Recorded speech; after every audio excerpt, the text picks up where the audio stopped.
Alors, correction de l'exercice 7, une histoire de température de fusion. La température de fusion d'un corps représente la température, à une pression donnée, à laquelle il fond, c'est-à-dire passage de l'état solide à l'état liquide. On donne ci-dessous les températures en degrés Celsius de fusion de différents corps sous pression atmosphérique. Hop, qui sont données donc ici. Première question, classer ces températures dans l'ordre croissant, c'est-à-dire de la plus basse à la plus haute.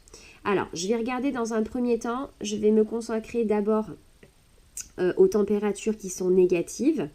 J'ai moins 7, moins 102, moins 39, moins 272. Alors souviens-toi, plus je suis éloignée du zéro et plus ma température sera basse.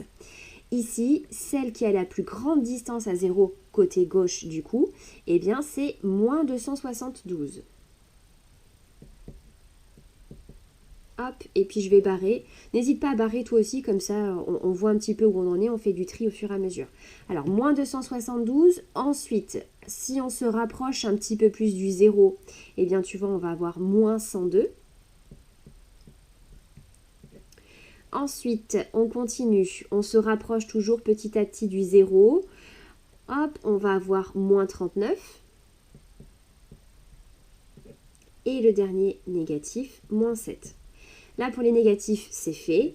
Maintenant, pour la partie positive, eh bien, plus on va s'éloigner de 0, donc du côté droit cette fois-ci, plus la température sera grande. Hop, H2O justement, 0 ici. Ensuite, on continue. On a 44.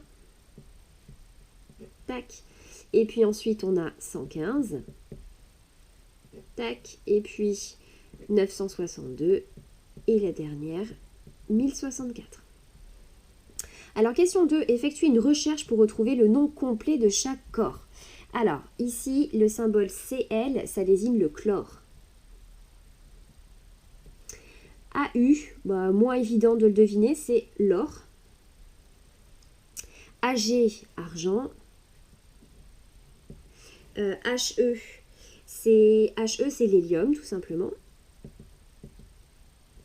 Ensuite, le S, c'est le soufre.